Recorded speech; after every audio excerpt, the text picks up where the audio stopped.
Alright, welcome back to In His Mind.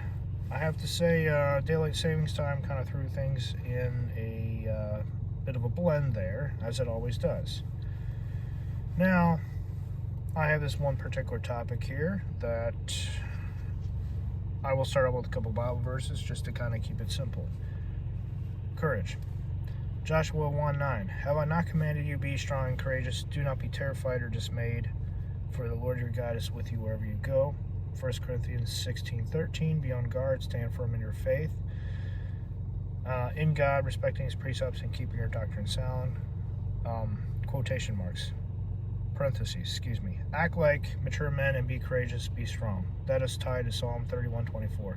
There's a lot of good ones too that talk about like having strength, waiting, and take heart, take courage. Very good stuff. And surprisingly, this whole thing with Bleach popped up.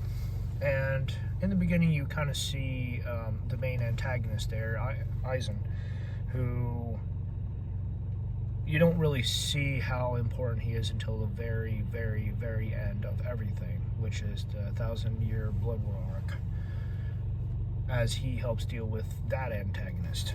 Like each antagonist and each of the main strong antagonists help out Ichago, the main character, the main protagonist, deal with the final antagonist. And it's really interesting.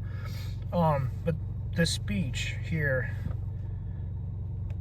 this sentence sums up it very well. I'll see if I can link in the speech so you can check it out.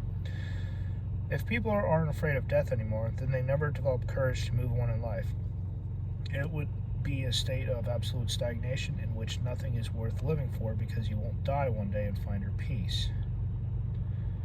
And Thwok, I have trouble saying his name, was, in my opinion, just running from his unspeakable pain of feeling the depths of those who returned to him.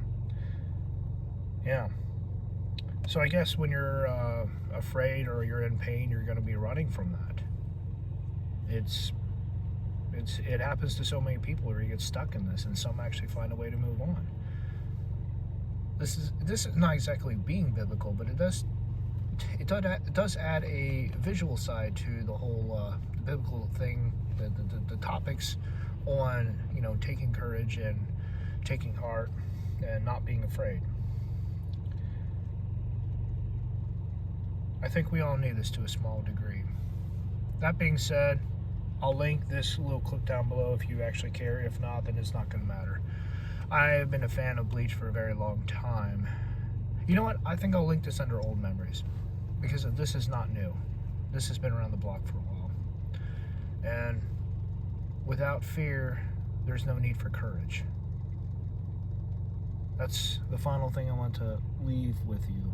If there was a lot of things that were already filled in our life, what's the need for the positive sides, Courage being one of them. Without bad guys, without villains, without an antagonist, I think our growth would be never realized or not there. All right, until next time.